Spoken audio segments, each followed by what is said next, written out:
What's up, guys? Xbox Tech Review back today with another video. Happy E3 weekend. As we all know, the next 2 days is going to be Microsoft's E3 press conference. So we're going to be able to witness a lot of new stuff from both Xbox, Halo, Gears of War, possibly Sea of Thieves, just many things to come.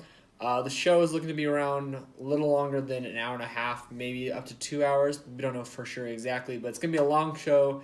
It's supposed to be Microsoft's biggest show because they're coming in big, which is probably makes sense since Sony isn't showing up.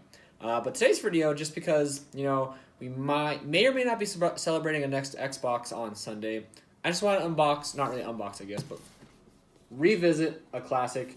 As you know, about a year ago, exactly a year ago, I unboxed this guy for you guys and told you my little thoughts about it, and then the week after I gave you another little how I felt about it after a week. But, I decided let's revisit it just because there's a possibility of a new Xbox, and with every new Xbox, it's always nice to look back on what they've accomplished and I guess what they messed up on. Okay. But yeah, let's just jump right into the video.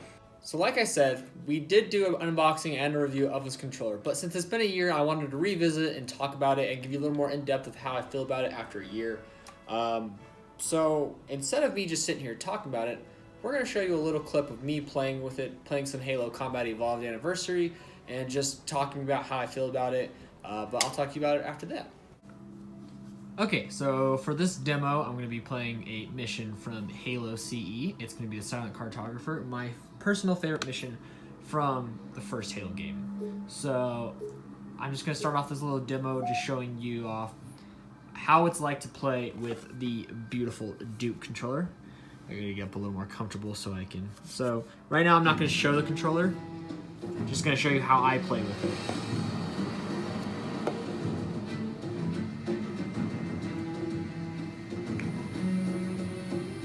Believe that what they call the Silent Cartographer is somewhere under this island.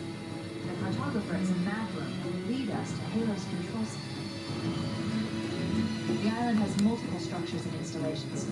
One of them contains the map room. We're approaching LZ. It's gonna be hot. Get set to call out. Touchdown, Penny Marines! Go, go, go!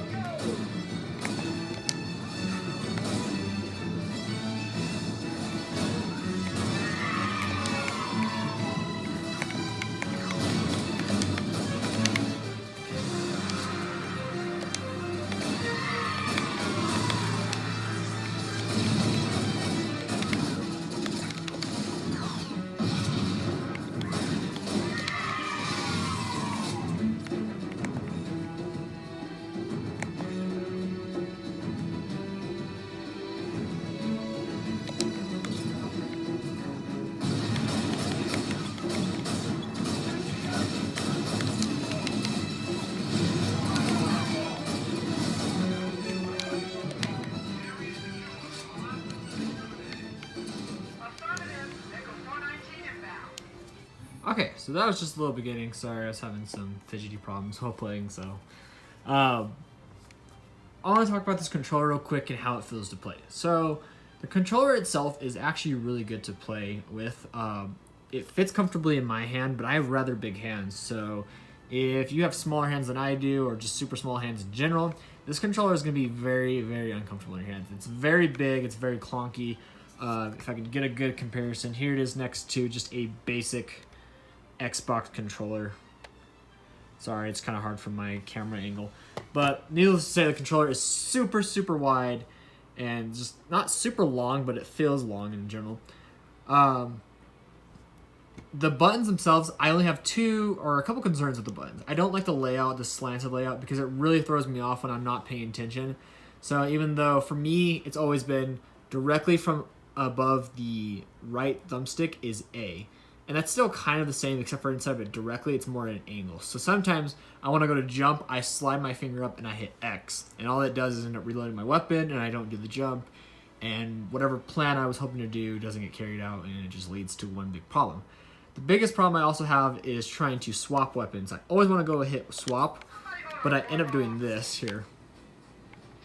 So instead of just doing this like I want to, I end up hitting this button and I get a flashlight. So it's super bad if I'm out of ammo on, like, let's say my Magnum. and I'm getting attacked by like 2-3 elites, maybe a grunt, and I'm like freaking out. I'm like, okay, I gotta switch weapons. Instead of just doing this like I want to, I'm always like, and so that's just my really biggest problem. My second biggest problem would be the melee. So back to the controller, you can see these are the bumpers, and they are super, super small. And I talked about this in my previous video, but I just want to really reiterate, they are super difficult to like hit sometimes, especially with how big the controller is. You have to like reach for it. And since they are far from the triggers, it is one big reach. The triggers themselves are actually really placed well for me. It fits comfortably in my hand. Like this is almost kind of normal of what it looks like when I'm holding it. So it feels normal, but those bumpers and the Y button are my biggest concerns or biggest problems. My second thing is the right thumbstick. See, if you look at it from the light, the dip in it is super, super tiny compared to the left side. And if you take that and just compare it to like a normal Xbox One controller, I mean, the dips are massive. Like, you can definitely tell like you have more room. So my thumbs don't slip as much. And that's almost the case for this one because the left one I do fine with. The right one, every now and then I'll have to like reposition my finger just so my thumb fits back into it. And it's kind of annoying. The second biggest annoyance for me is the D-pad. Now for some people that actually might be nice because some people use the disc type D-pad on the Xbox One Elite controller. But me personally, I do like the basic T-pad. I just call it the T-pad just because obviously it makes like a T or a cross or whatever you want to call it. The cross pad, T-pad, whatever, is better for me, especially if I play fighting games. This, however, is not my favorite because it can throw me off sometimes and yada yada. Good things about the controllers is again, it feels comfortable, it plays nice, it kind of gives that good vibe of playing off the original Halo 1. The rumblers in this feel great. The controller still has really good vibration and it still has them up here kind of, so it feels as authentic as a regular Xbox One controller. And I really love this feature that hey, you can see me. It plays the little original Xbox One, or sorry, just the Xbox boot up screen, which I love because I used to live with my dad a lot. Not really live with him, but stay at his house a lot. And it was actually really fun just to see that, especially when I would sneak the console out and play it at like 7 in the morning before my dad was awake and play Halo 1 or Halo 2. So it's a good like little nostalgic callback for me. I'll do just one more little quick gameplay of me playing if you want to watch. This is kind of me driving though. Okay, let's move out. Another thing is the pause button. So the pause button itself is fine. Oh, not paying attention.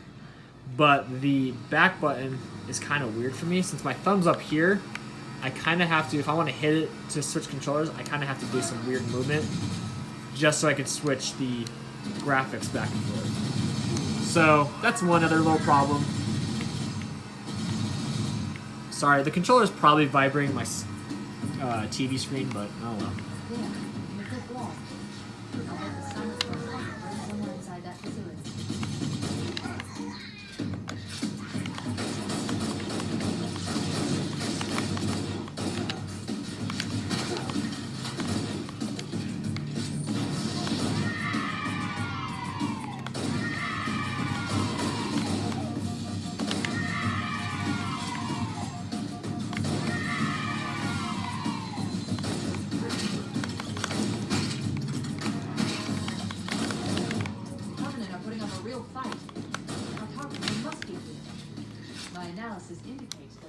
But yeah, that's pretty much it for the controller demonstration. So let's shoot back to the original video or the original area and we'll continue the discussion about this.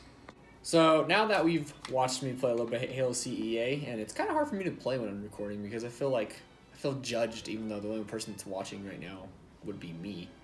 Anyway, besides that, the controller itself is really good to play with. It fits really good in my hands because I have really big hands, as you can tell.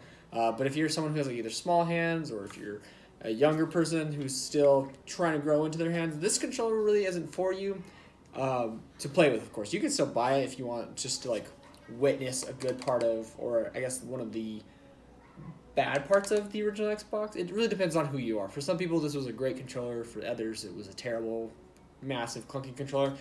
I think it's a nice controller. I mean, for the first controller that came out in 2001 for an unknown console, I would say it's a pretty good looking controller. It's weird on certain areas, but am I mad at it? No.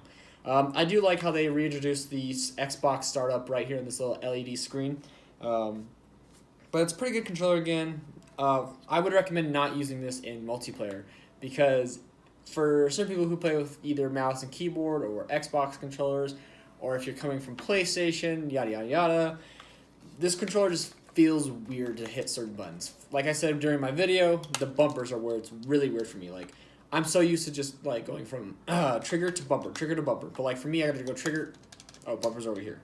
Trigger. Where's the bumper? It's kind of weird just because of how small they are. I know why they made them small, just to make sure the controller still looked exactly how it did when they came out. Pause buttons are nice, but like it's super low.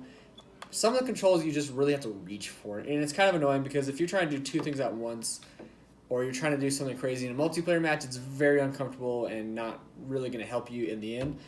But if you become really good with the controller, where it's the point where this thing works out for you, then do it. But my biggest recommendation, yes, for campaign and story like Halo, Gears of War, Call of Duty, whatever you want to play with it. Campaign, yes. Multiplayer, no. Custom games or just online playing with friends, yeah. It's more of a laid-back, chill controller, but this controller was made by Hyperkin.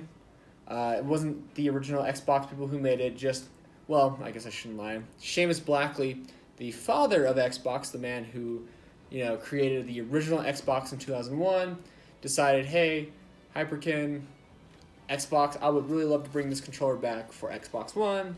Phil Spencer, the god of Xbox right now, said, go ahead, and that's how we got this beautiful thing. But that's it pretty much for today's video.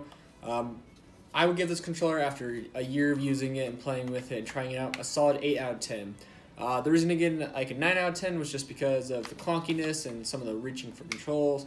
The reason to get a 10 out of 10 is because compared to a newer Xbox controller, I think I like the newer designs more. This design's great for like early 2000s, and like if you looked at this, you would think, yeah, that was a really early like console controller. Even if you're not an Xbox fan, you would look at this and go, that looks like it would be something from a long time ago, because it really has a very early 2000s aesthetic. The newer console controllers are very comfortable, very slim, and I just think Xbox One controllers are my overall favorite console, or Xbox controller in general. 360 was great, the Xbox Slim controller was great, and the Duke was great, but the One controller just feels more comfortable, has better feelings in it. I like all the rumblers and the triggers. But again, solid 8 out of 10, good controller. If you're just an Xbox fan and you want to relive the past, or just try to live through what the past would be, I guess for me, I never got to use this. By the time I got an Xbox, they were working with the Slim controller, so I never got to use this guy. So getting this guy and then playing some Halo 1 felt really nice. It was almost a semi-nostalgic moment for me. So if that's what you're really looking for, this is the controller for you. But if you're just wanting a new controller to play with it at your own risk. But anyway, guys, again, 2 more days until E3. I'm going to not be doing any live reactions, but I will be covering E3 right afterwards. I might have the video come out Monday just so I can get everything out as quick as possible. I think waiting until next Friday, all the news from this Sunday will be pretty dry, and everyone will be like, yeah, we already know about that. So expect a video either maybe Sunday after E3 or Monday. But thank you so much for watching. Happy E3. Cannot wait to see what we witness on that day. Thank you so much for watching. Have a good weekend.